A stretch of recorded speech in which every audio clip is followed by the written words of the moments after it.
Welcome to God Hour, and today we're continuing our study of the book of Matthew.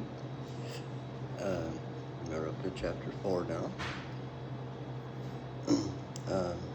which is continuing the caption of the baptism and temptation. Yesterday we covered the baptism.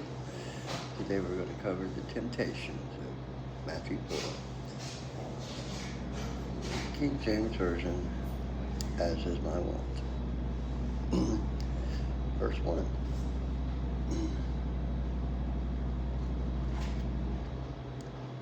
Then was Jesus led up of the Spirit into the wilderness to be tempted of the devil.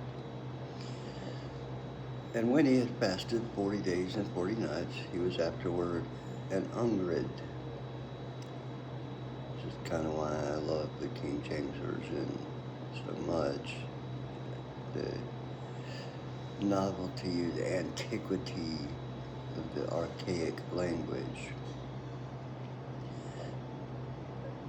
But surely we can all realize that means afterward he was hungry, after not eating for 40 days and 40 nights.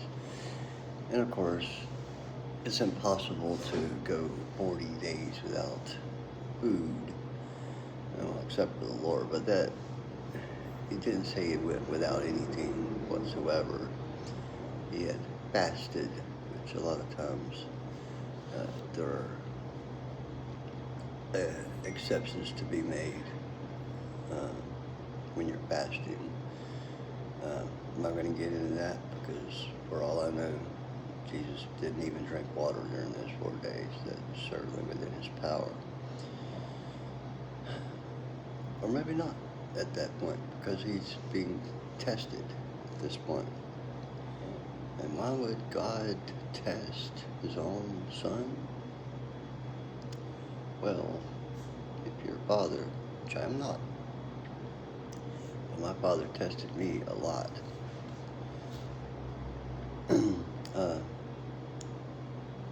Anyway, verse 3. And when the tempter came to him, he said, If thou be the Son of God, command that these stones be made bread. But he answered and said, It is written, Man shall not live by bread alone, but by every word that proceedeth out of the mouth of God. Then the devil taketh him up into the holy city, and setteth him on a pinnacle of the temple, and saith unto him, If thou be the Son of God, cast thyself down, for it is written, He shall give his angels charge concerning thee, and in their hands they shall bear thee up, lest at any time thou dash thy foot against a stone. And this is Satan talking to Jesus.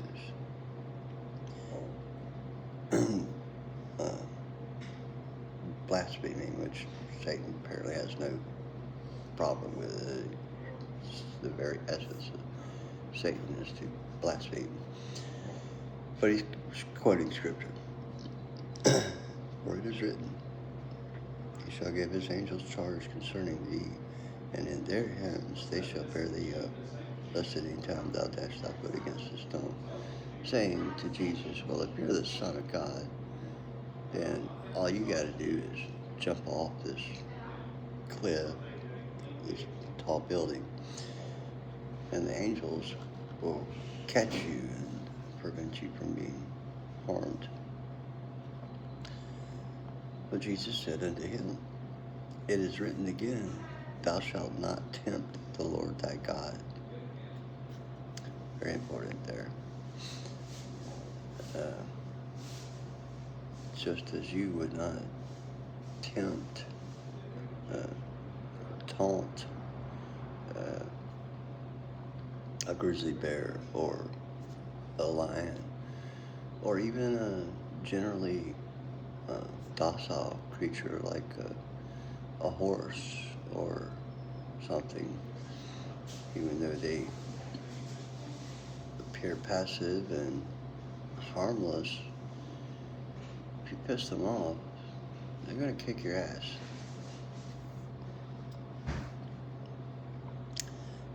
moving along. Again, the devil taketh him up into an exceeding high mountain, and sheweth him all the kingdoms of the world and the glory of them, and saith unto him, All these things will I give thee, if thou wilt fall down and worship me. Then saith Jesus unto him, Get thee hence, Satan, for it is written, Thou shalt worship the Lord thy God, and him only shalt thou serve. Then the devil leaveth him, and behold, angels came and ministered unto him.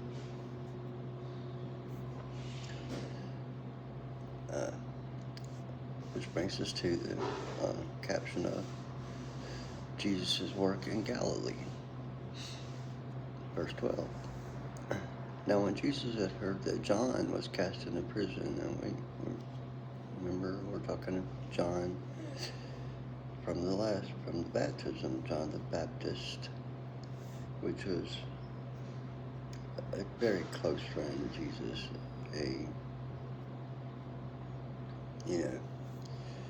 his homeboy, whatever you want to call it. Jesus heard John was cast into prison. He departed into Galilee, and leaving Nazareth, he came and dwelt in Capernaum, which is upon the seacoast in the borders of Zebulun and Nephthalim, that it might be fulfilled which was spoken by Isaiah the prophet, saying, The land of Zebulun and the land of Nephthalim, by the way of the sea beyond Jordan, Galilee of the Gentiles. The people which sat in darkness saw great light, and to them which sat in the region and shadow of death, light is sprung up.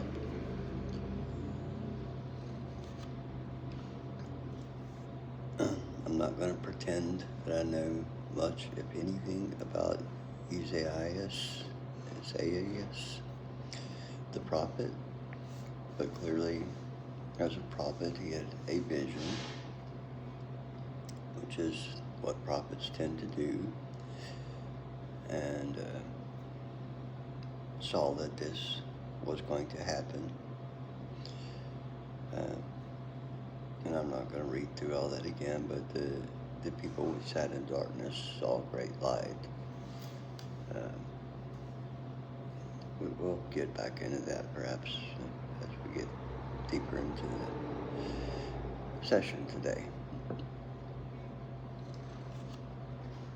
From that time, it's verse 17, from that time Jesus began to preach and to say, Repent, for the kingdom of heaven is at hand. Which brings us to the caption of his first disciples. Verse 18. And Jesus, walking by the Sea of Galilee, saw two brethren, Simon, called Peter, and Andrew, his brother, casting a net into the sea, for they were fishers. And very famously, it's one of the greatest quotes in the Bible.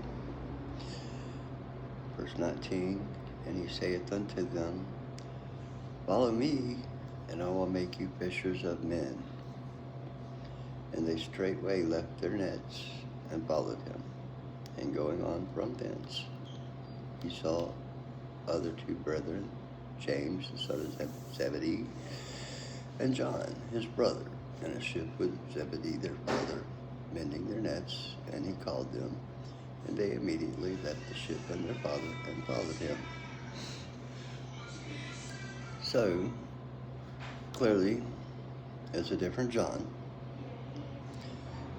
I mean, quantum physics aside, John the Baptist is in prison, and therefore we are talking about a different John. John the disciple, one of the first disciples. And caption begins his ministry. Verse 23. And Jesus went about all Galilee, teaching in their synagogues, and preaching the gospel of the kingdom, and healing all manner of sickness and all manner of disease among the people. and his fame went throughout all Syria. And they brought unto him all sick people that were taken with divers diseases and torments, and those which were possessed with devils, and those which were lunatic, and those that had the palsy, and he healed them. And there followed him great multitudes of people from Galilee, and from Decapolis, and from Jerusalem, and from Judea, and from beyond Jordan. I'll touch on a few things there.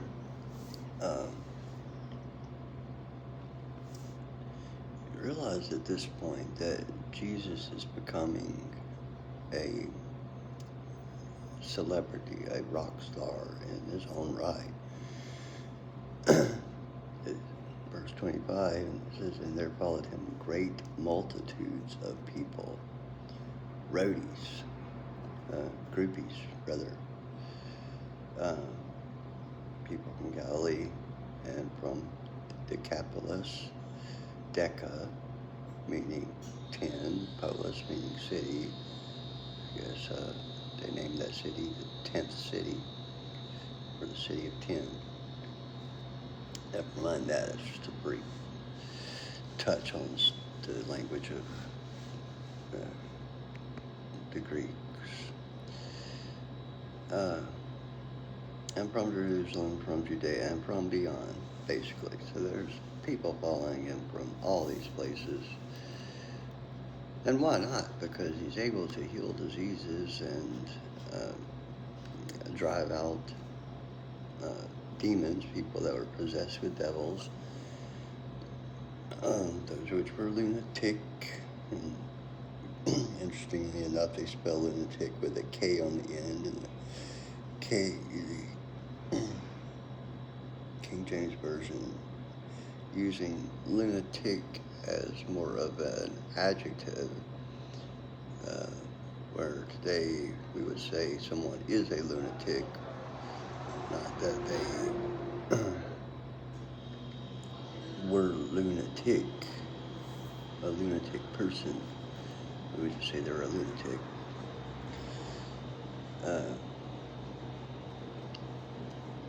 So there's not much to elaborate on, except that people aren't often aware that Jesus' fame and celebrity status was so rampant and widespread, even in those times, even when the population wasn't so great. He had a great following, and the point I'm trying to get to is that if I were to suddenly find I have multitudes of people following me from many different cities, even different countries, even from, from beyond Jordan, not only from all these little places, localities, Galilee, Decapolis, Jerusalem, Judea, and Jordan.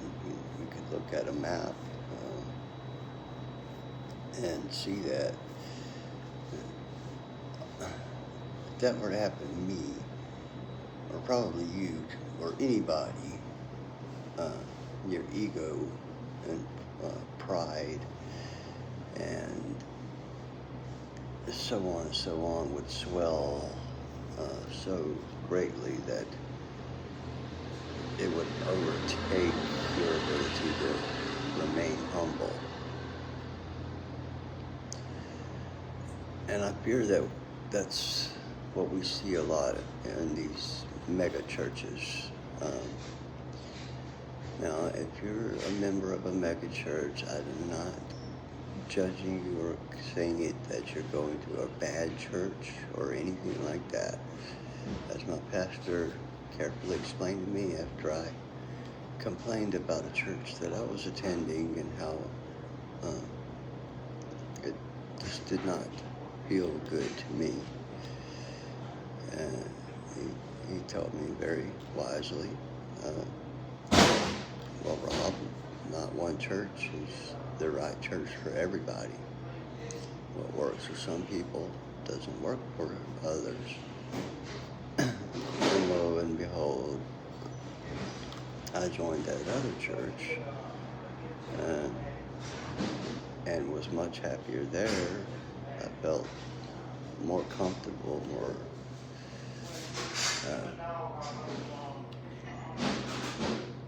comfortable in my way of worshiping. You know, and when I attend church, I don't go all the way with a complete suit and tie and everything. I mean, I will on occasion, but you know, a nice polo shirt, a pair of khakis, classy shoes. That seems to be sufficient for me. I mean, we're told not to make ourselves up too fancifully. Classiness isn't defined by your attire. You can be classy and be dressed in rags. And if rags are all you have, that's what you need to wear at church. I mean,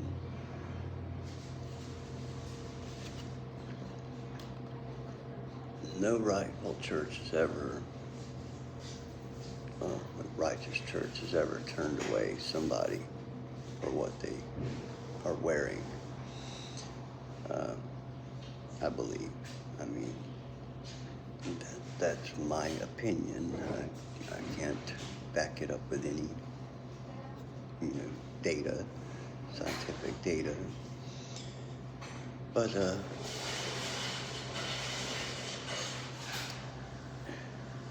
do you ever see Jesus dressed up in suit and tie when he's preaching? Obviously not. People aren't wearing suits and ties, but you always see him portrayed in a very modest robe. No gold, no jewelry, no vain adornment. Just enough to conceal his, modesty and keep his modesty.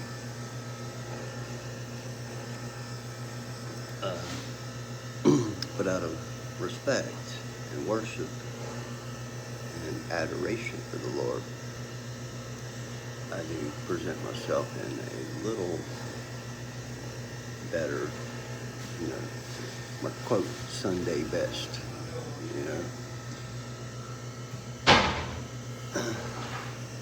Apologize for the ambient noise, but in any case,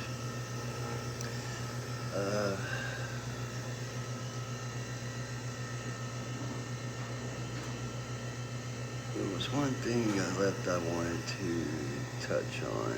I can't remember what I said we'd come back to it, but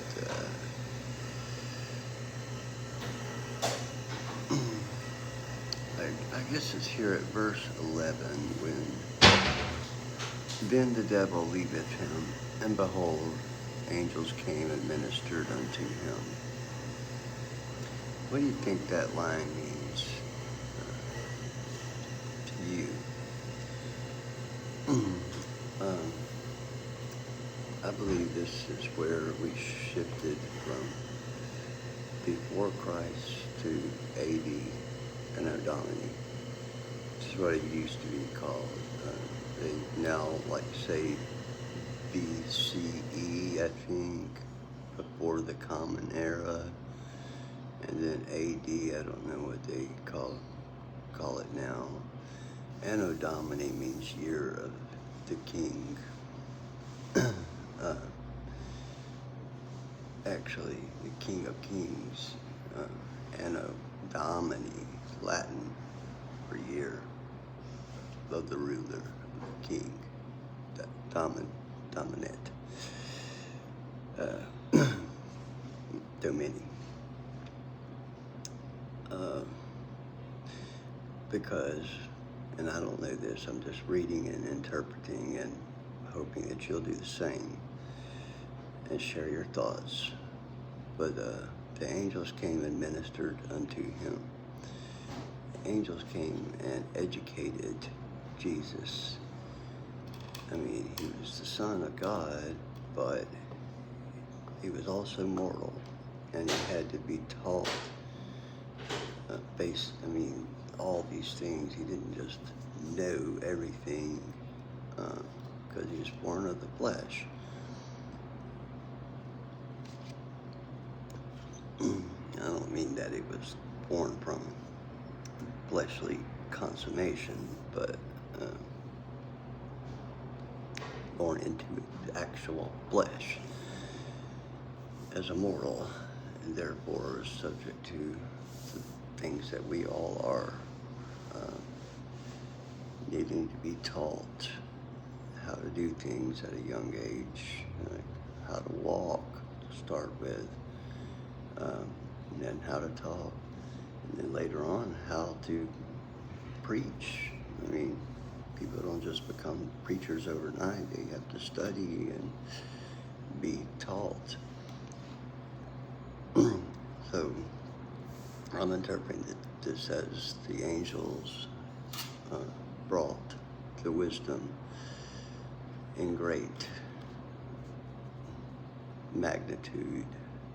I would say great number, but wisdom is not a word you can pluralize. It's a quantity, a great quantity of wisdom to Jesus, giving him all of the knowledge that he needed to preach and minister in his own right, which he's passed on to, first of all, to his first disciples, which would be Simon called Peter. And I don't know why they called Simon Peter. Probably something to do with the meaning of the names. And Andrew, and then later James and John. I'm assuming these are, that this would be the John from Matthew, Mark, Luke, and John. I don't know that for a fact.